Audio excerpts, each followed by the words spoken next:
First up, as the year winds down and Diwali lights brighten every corner of our city, there's a sense of celebration that's setting in. A sense of a little bit of lethargy. Let's take things a little slow.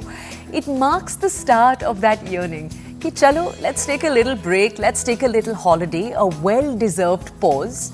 And we are talking, ladies and gentlemen, about holiday planning. This time of the year is synonymous with that. It's time to be out of the office. It's good old holiday time.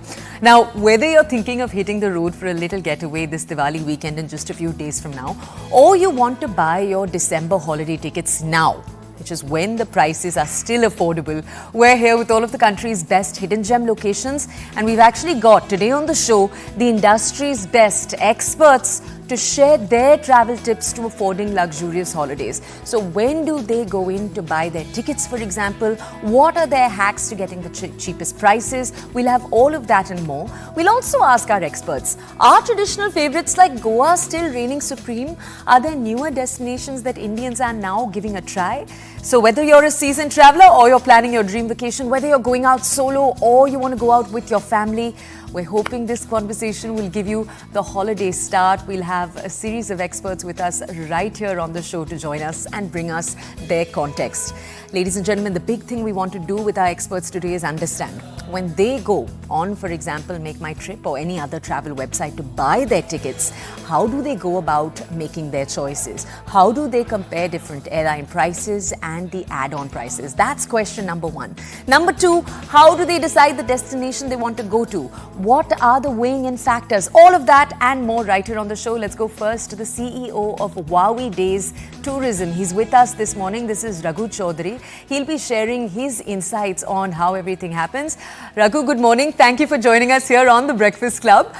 Raghu, let's come to you with the first question. We'll just ask you, good morning. We'll ask you to lay out for our audiences some of the basics about what's taking place in patterns. So just tell us, is Goa still the number one holiday destination when it comes to December, November? Is that still the thing that everyone wants to do? Are you seeing newer trends emerge? I know we were talking a lot about Sri Lanka, Vietnam, when it comes to international trips that are affordable or comparable prices to a Goa, for example. What are you seeing?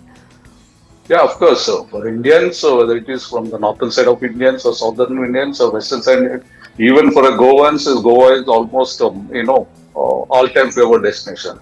And particularly coming to winter, of course, Goa is the most all-time 365 destination.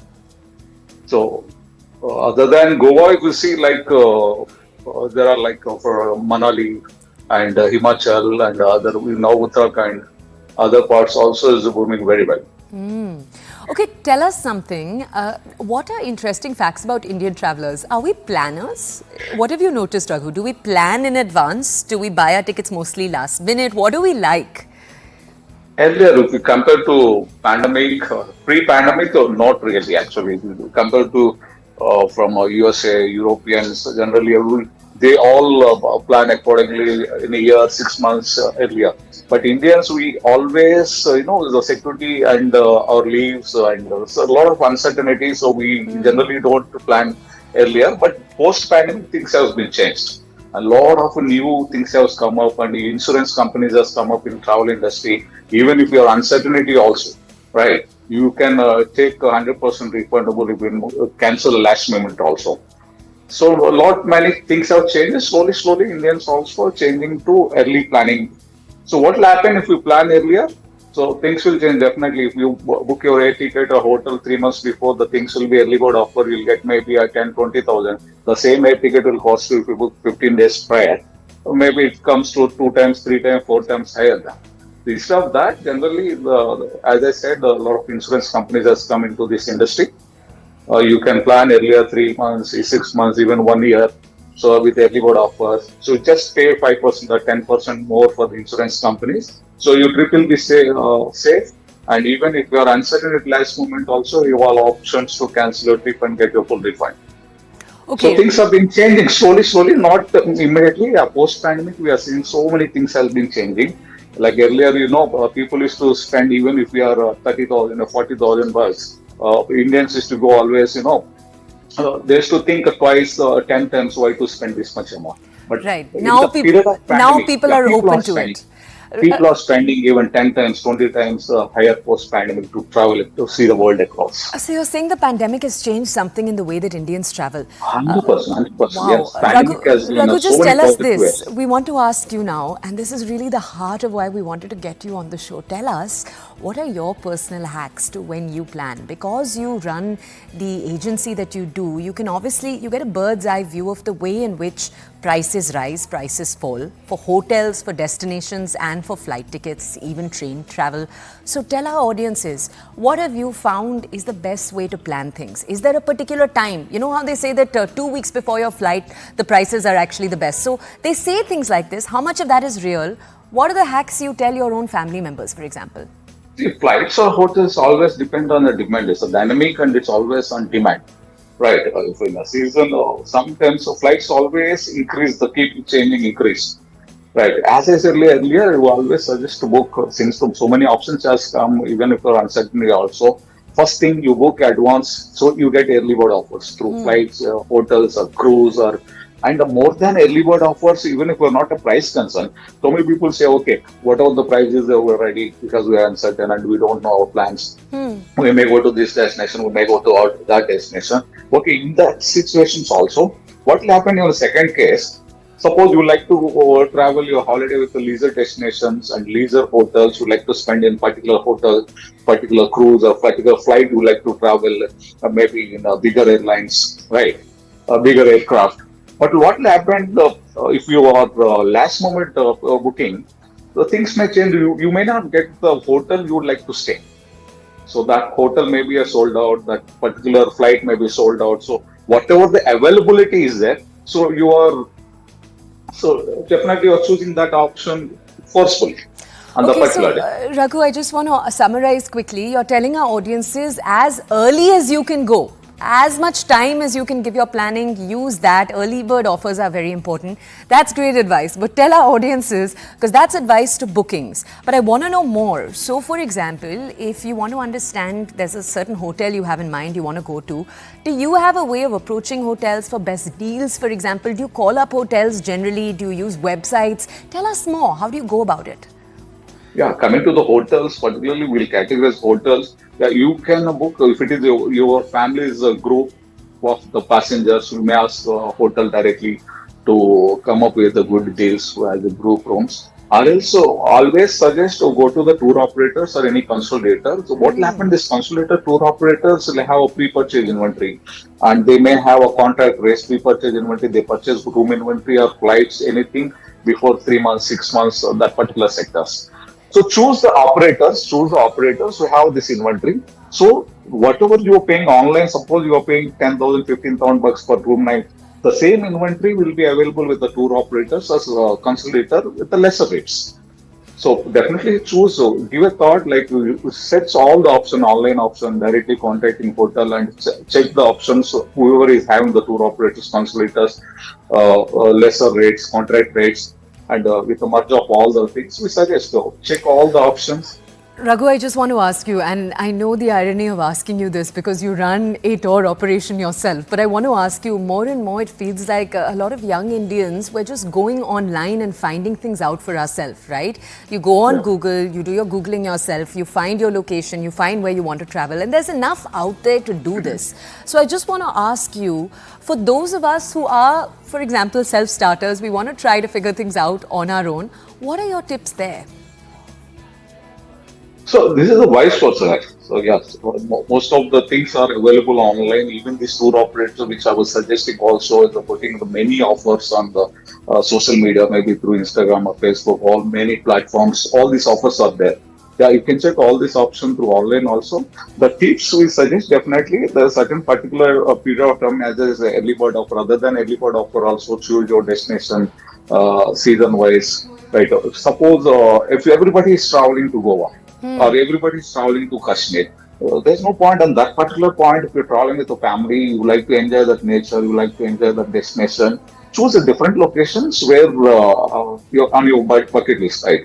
Generally, we see last couple of years we are seeing Kashmir. and some other destinations where even more generation has not even seen the Kashmir as with Raghu, Tiger so Sky. Raghu, very Yeah. quickly tell our audiences what some of those new destinations are that you think are worth checking out. Kashmir, there was a time, obviously 50 years ago, where people loved the visuals. You're saying it's seeing a resurgence. What other Yeah. locations are worth checking out right now? Like it's a depend. The southern part is like there is a Gokarna. So like Goa, Gokarna is a warm beach. Like a beautiful beaches. Lot of foreigners are now more than Goa. They're traveling to Gokarna. Other than like no, in the other parts like Coorg, Chikmagalur, the southern parts, a lot of beautiful places like Kerala. You have untouched Okay. places, not other than Munnar, other than Take Bay. There's waterfalls. There is different parts of Kerala. Beautiful thing. Coming to the northern part of this thing, you have so many places like Uttarakhand. For all the parts like UK, Uttarakhand is a beautiful destination, and even in Himachal also, other than Shimla, Manali, there are so many places, McLeodganj. And coming to the western part, the most beautiful things, better than even Switzerland or Europe, you can Saurashtra. Saurashtra is a fantastic destination. Wow. People as untouched. Like we go to Somnath, Dwarka, in between the Porbandar, called a beautiful white sand beaches. Wow. Beautiful. You will touch all the things. There is a Girnar near this Somnath. There is a Girnar wildlife. If you go to Saurashtra, you Raghu, get a I have to say, you've really opened our minds right now because, you're talking about white sand beaches, you're talking about clear blue seas. I must say, thank you for shining a spotlight on that. We'll just bring in our next two guests also. We have with us here Muskan Mittal and Ashish Gupta. Together, they run the Wonderfully Lost duo.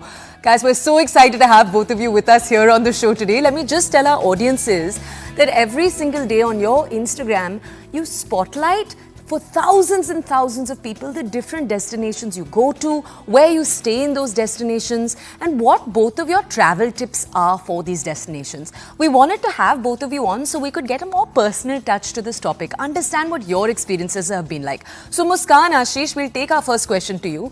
Close your eyes, remember for us what the last few years have been like, and tell us what's your favorite destination, the one place you almost wish every Indian would give a visit, give a try to.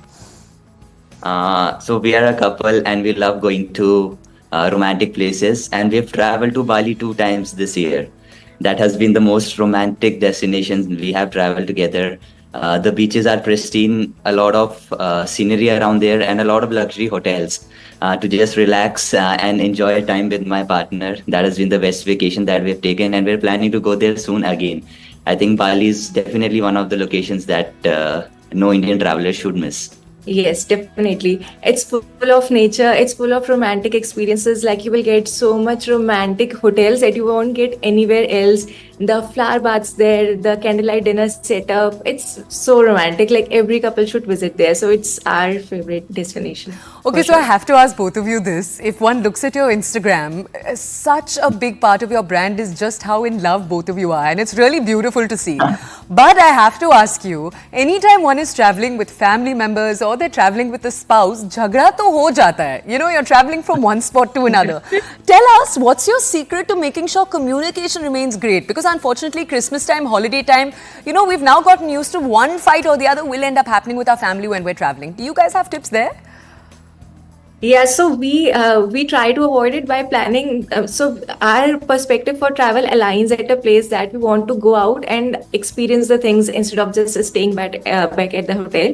So हम लोग पहले से itinerary में we make sure that we are putting each other's interest and we are aligned at the itinerary. So and even we are like a bit loose on the itinerary while traveling. We do not follow the itinerary to the full, and if we are exhausted, we give like a break of a day or two. So we keep our itinerary loose and Yeah, we just keep some leisure time as well. So if one or the other person is feeling tired, we don't push like it. push the other person to follow an itinerary. And what really helps is, like, before traveling, we should plan the itinerary together so that You both are of in the the mental things. space that we have to do these things.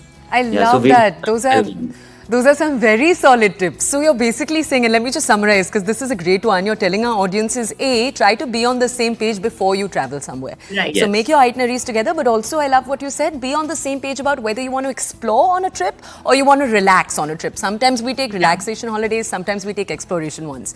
Okay, let me ask you this now, because I really want to take our audiences into, the actual traveling. So tell us, when you go to a location that's a little offbeat, so not a Bali or a Thailand, these are all locations we know, but a little more offbeat locations, how do you research what to visit? How do you research what seems trustable? You go to a place, the restaurant website, for example, looks like it's going to be great, but maybe when you actually go there, it's not. So what's your secrets to researching, finding a list of places you want to go to? Give our audiences tips, please. So for that, our go-to is reading articles, in-depth blogs on Google. Still, in this digital age of Instagram and YouTube, is still prefer to go on blogs where travelers from all around the world have written in detail how a place is actually going to be.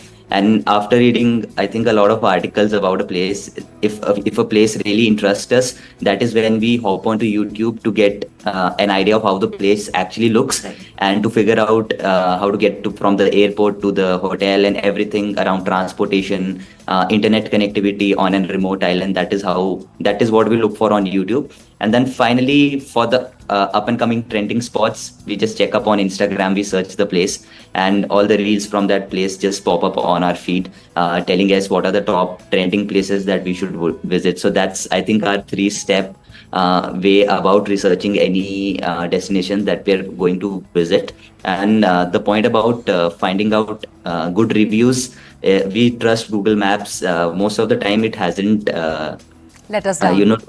let us down. Yes, it hasn't let us down most of the time. But yeah, when it comes to traveling, there are ups and downs, and we're just used to it. So We are just so accommodating with travel. With so many months of traveling now, we are accommodating that if we are in the mental space that things will not go according to plan. So we are accommodating to that as well. Yeah. I love that. Okay, so Muskan, can we ask you this one?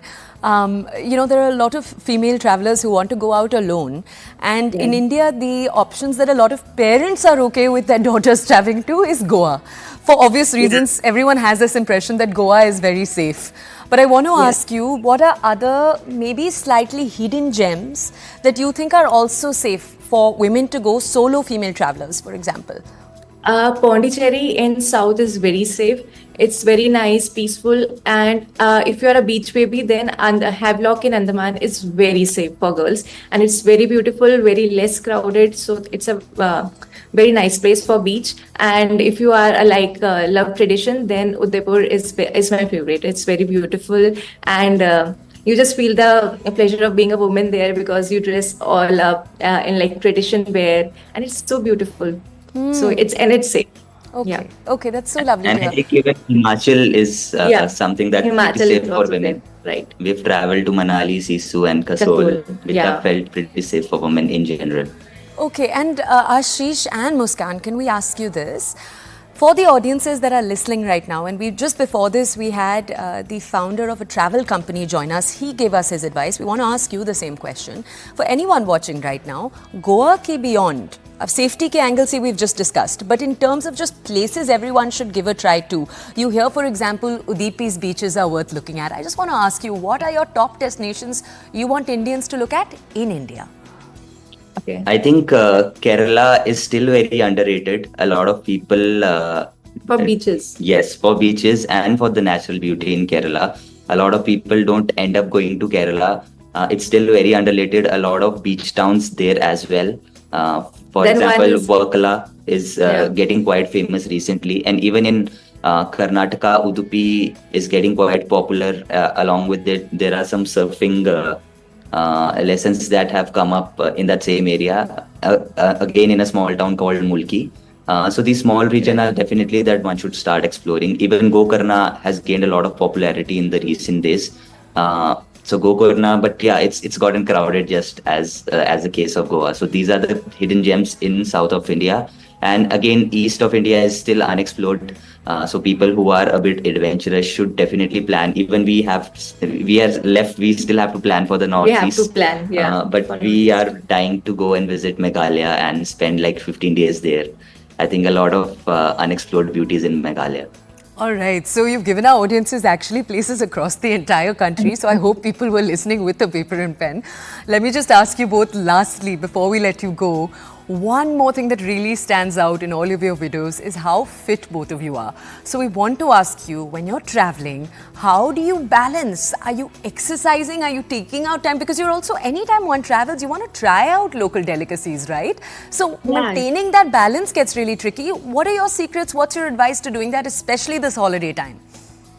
So we don't want to hold us back because we are food lovers. So we don't want to hold us back while traveling. And the actual gist of traveling is to try the local food and like travel like a local there. So we never hold us back eating anything out there. So what one tip we can give is like we avoid on the sugary drinks. So to cut down on our calories there. And then while traveling, we don't hold us back. If it's a long vacation, then we like take our resistance bands on the go, and we do workouts. And sometimes if it's a short vacation, we just skip our workouts and just pay a little bit attention to our diets by avoiding the sugary drinks.